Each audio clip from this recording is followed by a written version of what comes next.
액션 let's go 저 건물을 찾으러 Assalamualaikum warahmatullahi wabarakatuh. Saya Roro Firda Ferdiana Ajahra.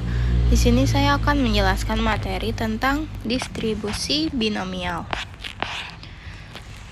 Pengertian distribusi binomial yaitu merupakan suatu distribusi probabilitasi atau distribusi peluang dengan variabel acak yang bersifat diskrit. Variabel acak binomial adalah variabel acak yang nilai-nilainya ditentukan oleh hasil percobaan binomial atau hanya mempunyai dua kemungkinan hasil. Contohnya yaitu sukses atau gagal, bagus atau rusak, gol atau tidak gol, dan lain-lain. Distribusi binomial ini berasal dari suatu percobaan yang dinamakan percobaan Bernoulli. Percobaan tersebut memiliki sifat-sifat sebagai berikut. 1. Percobaan itu terdiri dari n pengulangan. 2. Tiap pengulangan memberikan hasil yang dapat diidentifikasi sukses atau gagal. Probabilitas sukses dinyatakan dengan P tetap konstan atau tidak berubah dari satu pengulangan ke pengulangan lainnya. Sedangkan probabilitas gagal adalah Q, yaitu sama dengan 1 dikurang P. Dan yang keempat, tiap pengulangan dan pengulangan lainnya saling bebas. Selanjutnya, manfaat distribusi binomial. Distribusi binomial seringkali digunakan untuk memodelkan jumlah keberhasilan pada jumlah sampel N dari jumlah populasi N. Penggunaan distribusi binomial dapat mempermudah mengetahui besarnya probabilitas atau besarnya nilai harapan yang terjadi untuk setiap perubahan acak X. Manfaatnya juga termasuk kemampuannya untuk memprediksi hasil dalam situasi di mana setiap percobaan memiliki dua hasil yang tidak mungkin seperti ya atau tidak, berhasil atau gagal, atau sukses atau gagal. Di sini ada contoh soal dan pembahasannya.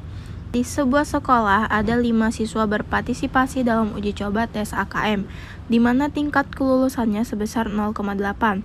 Hitunglah probabilitas saat kondisi paling sedikit 3 siswa lolos tes. Dari soal ini dapat kita ketahui N-nya adalah 5. Dari sini P-nya adalah 0,8, yaitu peluang kelulusannya sebesar 0,8. Dan Q-nya yaitu 1 dikurang P. Jadinya 1 dikurang 0,8 didapatkan 0,2.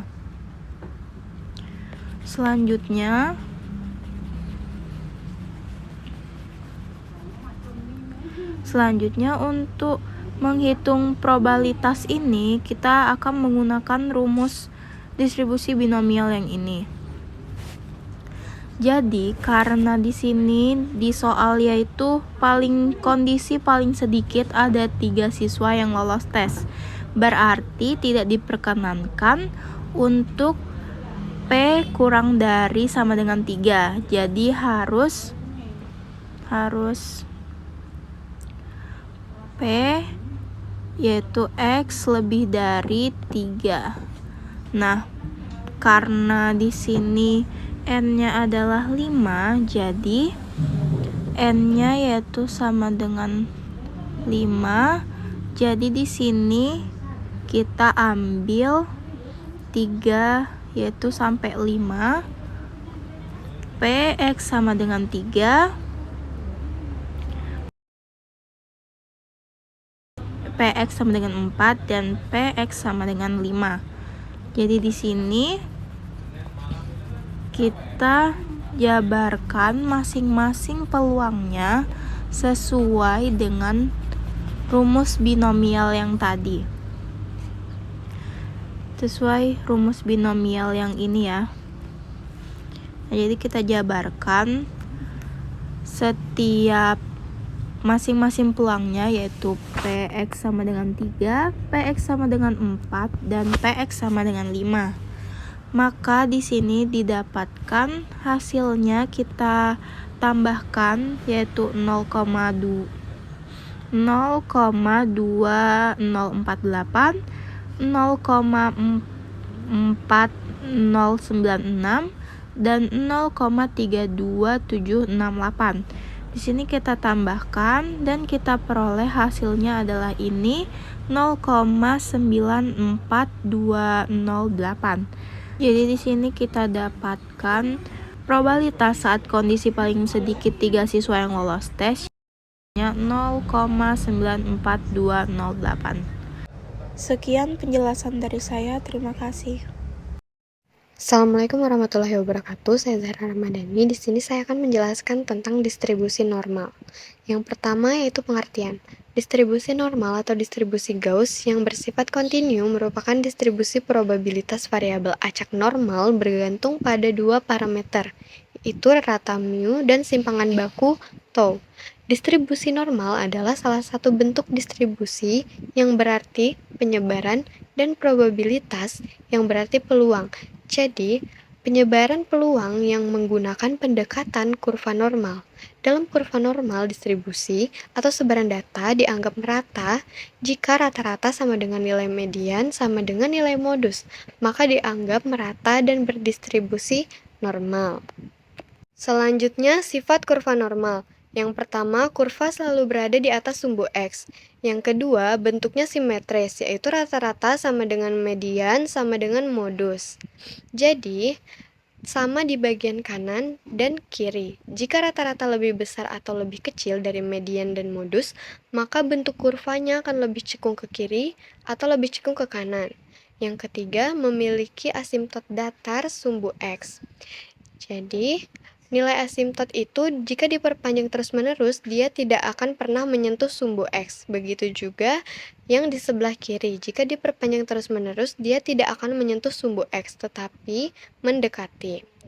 Yang keempat, luas kurva adalah 1, sehingga sebelah kanan 0,5 dan sebelah kiri 0,5. Selanjutnya, manfaat distribusi normal. Contohnya, dalam kehidupan sehari-hari, teori ini bisa digunakan ketika sedang evaluasi nilai siswa atau membagi pegawai ke dalam kelompok dengan kriteria yang sama. Penggunaan distribusi normal dalam contoh kasus tersebut akan menghasilkan pembagian yang adil.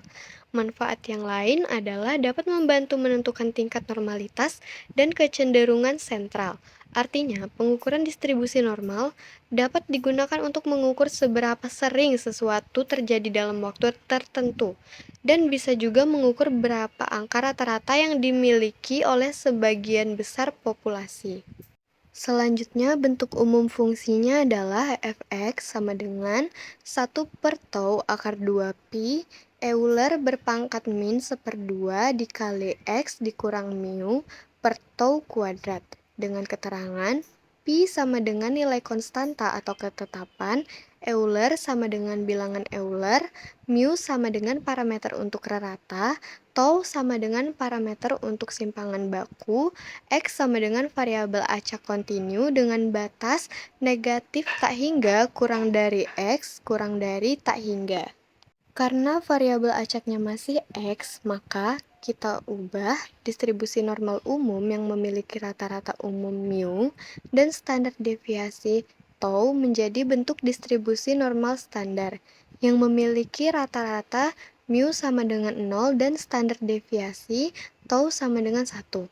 Jadi berapapun rata-ratanya, mu akan sama dengan 0 dan berapapun standar deviasinya, tau akan sama dengan 1.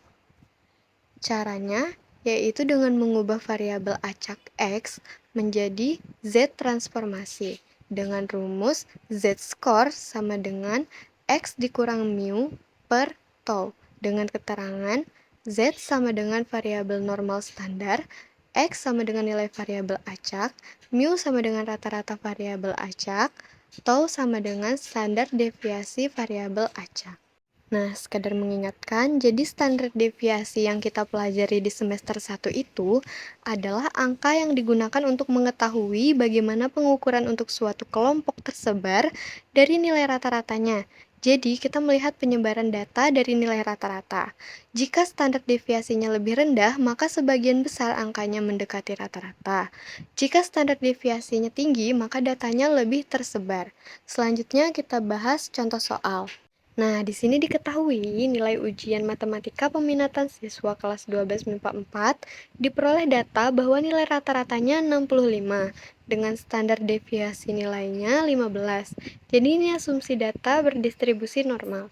Lalu hitunglah standar skor Z dari nilai siswa yang memiliki nilai 70. Jadi diketahui X sama dengan 70, mu sama dengan 65, dan tau sama dengan 15. Jadi, yang ingin kita cari yaitu skor Z untuk nilai X sama dengan 70. Ilustrasinya seperti ini.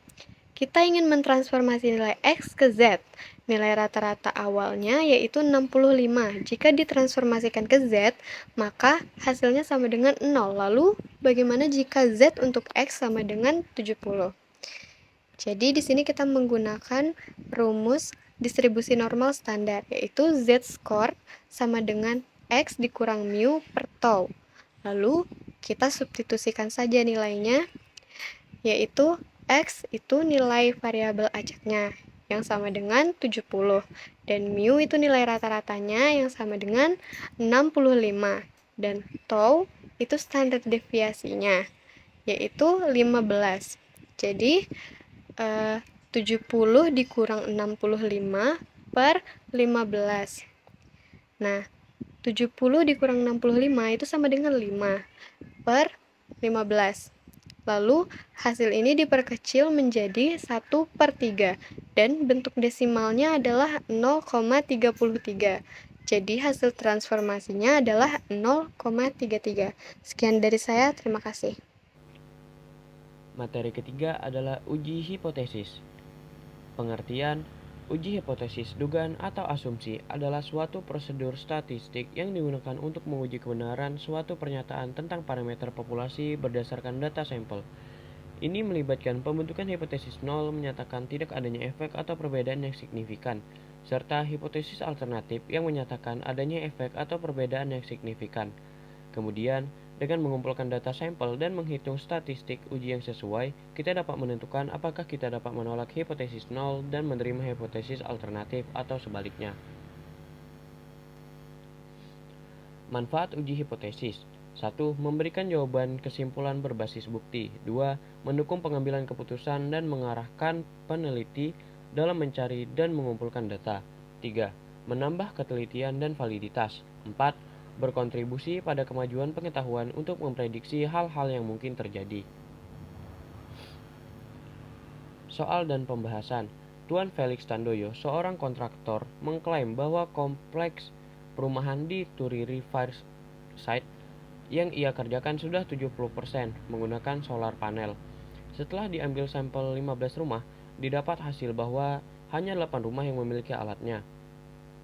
Dengan taraf signifikasi 0,1, lakukan uji hipotesisnya.